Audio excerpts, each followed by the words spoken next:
એટલું તો આપણું શરીર સશક્ત છે. ત્યારે સાહેબ શાંતિથી પીરસવા જમવાવાળા શાંતિથી બેસીને જમવું. ભગવાનની દયા એવી થઈ, સમય બદલાનો અને પરિવર્તન આવ્યું. એ પીરસવાવાળા એક જગ્યાએ શાંતિથી ઉભા રહ્યા, ખાવાવાળા આડીઓ કરે. કરોડ રૂપિયાની ગાડી લઈને આવે કે ભાત આલજે, એક પૂરી આલજે, તો કદાચ આવી જા.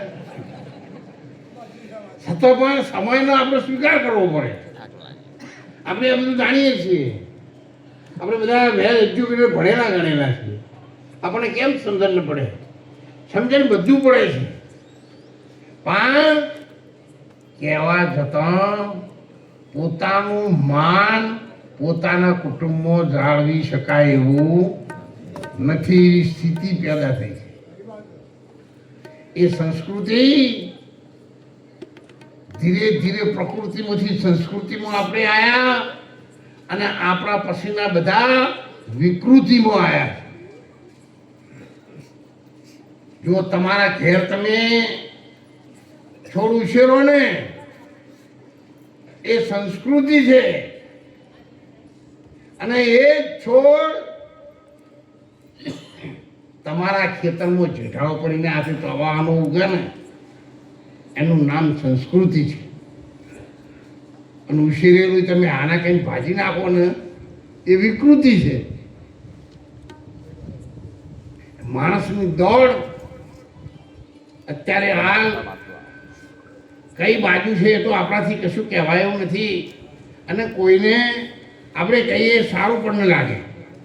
એના કરતાં બેસ્ટ વે એ છે અનુભવીને એટલું રે આનંદમાં રહેવું, ભજવા પરિબ્રહ્મને બીજું કોઈ ન કહેવાય. અત્યારે તો હરિશ્ચંદ્રનો દાખલો તમે લાવો, એ સત્યના માટે પોતાની જાતને વેચાવા તૈયાર થઈ ગયો હતો. તો 15 કોમેન્ટો આવે કે બુદ્ધિ વગરનો છે. લાખોનું પાલનહાર કરવા વાળો રાજા એક બ્રાહ્મણ કદાચ દાન માગે ને, એને બ્રાહ્મણને દાન ફેરી નાખી દીધો તો શું હતો? કોમેન્ટ કરે માણસ. પેલા ગોમના ગોદરા આપણા આવીએ ને એટલે સજ્જન માણસો વડીલો બેઠા હોય ગોદરે. હવે તો બધું જતું રહ્યું છે. પણ જો કોઈ આડાવડું કોમ કરીને આવે એવું હોય, કોઈ ચોરી કરીને આવે, કોઈ દારૂ પીને આવે ને, તો એ માણસ ગોમના ગોદરે ના નીકળે. આડાવડો વાળોમાં થઈને શેડોમાં થઈને ઘરમાં જતો અંધારાનો. અત્યારે જો સજ્જન માણસને ગોમમાં આવવો એ હોત ના, હવે ગોદરે ના આવીએ કે પેલો ભાઈ શેડોમાં થઈને આવતો તો શું જાણે ઘેરાઈ મોડા લાગે. જોણી બુદ્ધિ શીખવાનો 2 કલાક મોડું કરો સરપંચ થાય કે હાલ નહીં જવું ને પેલા તૈયાર રહી. અને ગામના આગેવાન તરીકે આપણે કશું કંઈ પણ નથી કહી શકીએ. તમે જુઓ, લગ્ન કરવા માટે દીકરાની ઓળખ લેવા માટે, સાસુ થવા માટે એ બેનને કેટલો બધો પ્રેમ હોય છે કે ભગવાન મારા દીકરાને બહુ આવશે, મારા દીકરાને બહુ આવશે. બગલો કૂટી રહ્યો, રાજી થઈ રહ્યો હોય. અને પછી બહુ આવવાનું 2-3 છોકરાની માં થાય